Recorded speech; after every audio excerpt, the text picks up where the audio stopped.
یاد رکھنا یہ قرآنی اصول ہے، یہ حدیث کا اصول ہے کہ جیسے قوم عاد ختم ہوئی نا یہ سب آپ نے رکھے کہ پہلے جو ہے جب کوئی راجپوت ہوتا ہے تو بڑا تو اس کی پٹائی کے لیے اللہ چمار کو مسلط کرتا ہے. تو یہ حدیث میں کہا گیا کہ اللہ مسلط کرے گا انہیں عربوں کے اوپر. پوری حدیث آپ دیکھو، میں تو دیکھ رہا ہوں ساری حدیثیں کہ یہاں تک کہ سعودی عرب کا حصہ بھی لیں گے، صرف مدینہ میں جانے کی اجازت نہیں ملی ان کو. وہ بڑا دجال تو مکہ مدینہ دونوں جگہ نہیں جائے گا، لیکن ان کو وہاں جانے کی اجازت نہیں ملی. یہ کہا عربوں پر حملہ کرتے کرتے. حدیث شریف میں آتا ہے حضور نے فرمایا، صحیح حدیثوں میں ہے، اتنی لاشیں گریں گی، اتنی لاشیں گریں گی. یہ نہیں کہا مسلمانوں نے، یہ کہا اتنی لاشیں گریں گی کہ پرندہ جو اڑتا ہے نا پرندہ، تو دو قسم کے پرندے ہوتے ہیں. ایک پرندہ تو وہ ہوتا ہے جو مردار کھاتا ہے، جیسے کوا ہے، چیل ہے، تو یہ مردار کھاتے ہیں، وہ تناول کرتے رہتے ہیں. تو وہ مردار جہاں دیکھیں گے وہاں جائیں گے. کچھ پرندے نفیس الطبع ہوتے ہیں، نفاست، وہ مردار پر کبھی بھی نہیں بیٹھیں گے، کبھی بھی مردار کو گندی چیزوں نہیں کھائیں گے. نفیس الطبع، وہ پرندہ اڑے گا، حضور صلی اللہ علیہ وسلم فرماتے ہیں اڑے گا تو اسے اترنا ہے، لیکن جہاں اترنے کی کوشش کر رہا ہے وہاں لاشیں ہیں. کتنی لاشیں پھیلیں گی، تو وہاں لاشیں. جہاں اترنے کی کوشش کر رہا ہے وہاں لاشیں، جہاں اترنے کی کوشش کر رہا ہے وہاں لاشیں. اسے کوئی جگہ ملی نہیں بھی اترنے کی، یہاں تک کہ اڑتے اڑتے وہ تھک جائے گا، اور تھک تھکا کر اپنا پر یوں پھڑپڑا کر کے لاشوں پر ہی گرے گا اور وہی مر جائے گا. یہ حضور صلی اللہ علیہ وسلم نے فرمایا. اس کے بعد عیسیٰ علیہ السلام آئے کہ عیسیٰ علیہ السلام کا جو ظہور ہوگا اس کے بعد ہو یہ دجالی فتنے.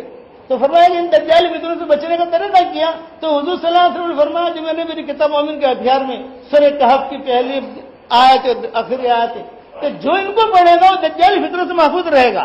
اس وقت میں بھی جو پڑھے گا، اس وقت میں بھی، تو یہ موجودہ دجالی فتنوں سے بھی اللہ حفاظت کرے گا.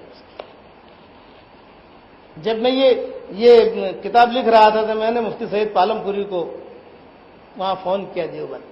میں نے کہا دجالی فتنوں سے بچنے کی یہ حدیث ہے تو اس وقت میں تو ہے ہی، لیکن موجودہ تو مفتی صاحب نے کہا کہ نا موجودہ دجالی فتنوں سے بھی حفاظت ہے.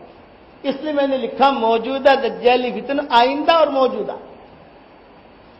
فلسطین میں 1,00,000 کتابیں لوگوں نے چھاپی، جہاں یہ کتاب پہنچی وہاں لوگوں کی اللہ نے حفاظت کی، پڑھنے کے پابند. انہوں نے خود مجھے کہا کہ ہم نے 1,00,000 سے اس میں دجالی فتنوں سے حفاظت ہے. یہ حضور صلی اللہ علیہ وسلم نے فرمایا کہ آیتیں دیکھ لینا، شروع کے جیسے آیتیں آخر کے جیسے آیتیں. وہ آیتیں میں نے لکھ دی ہے، ابھی اتنا پڑھ لو اتنا پڑھ لو. جو موجودہ اور آئندہ دجالی فتنوں سے اللہ حفاظت کرے گا. صحابہ کا معمول تھا، آج ہمارا معمول نہیں. نبی نے اس کا بدرقہ، اس کا بدل ہی بتایا. یہ نہیں کہ اتنا کر لو تو یہ کر لو. جیسے صدقہ فطر، کبھی رمضان کا مہینے میں غیبت کی ہو، جھوٹ بولا ہو، روزہ رکھا ہے تو روزہ اوپر جاتا نہیں ہے، اٹکا ہوا ہے. صدقہ فطر دے دو اس کا بدل ہو جائے گا. چلو اب روزہ پہنچ گیا کرتے بدل بتایا کہ چلو. حضور فرمایا کہ بخل کی وجہ سے مال خرچ نہیں کر سکتے. بعض مرتبہ آپ کے پاس مال ہے لیکن نکلتا نہیں ہے. غفلت کی وجہ سے جو ہے تہجد نہیں پڑھ سکتا، غفلت ہے. اور بزدلی کی وجہ سے اللہ کے راستے کے چلتے حج نہیں لگتا کہ بزدلی ہے، کیا ہوگا میرے پیچھے گھر میں بچوں کا کیا ہوگا. آپ نے فرمایا سبحان اللہ و بحمدہ زیادہ سے زیادہ پڑھو تو یہ اس کا بدل ہو جائے گا.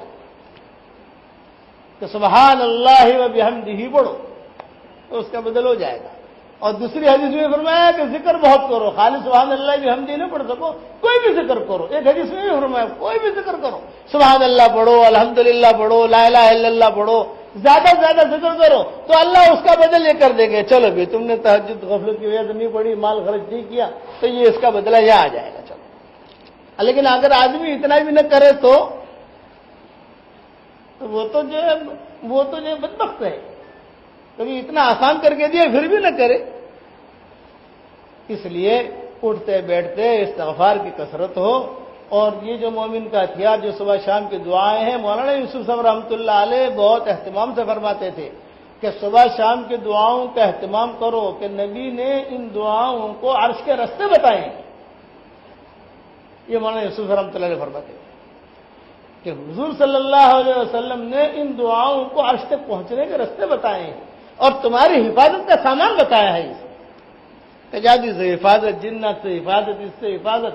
بس خدا کا شکر ہوا، اس کا فضل ہوا کہ اللہ نے ہمیں جمع کرنے کی توفیق دے دی کہ ہم نے جمع کر لیا، ورنہ حدیثیں بکھری ہوئی تھی دعائیں سب، ہم نے ایک جگہ جمع کر دی. عام مسلمانوں کے لیے سہولت ہو جائے.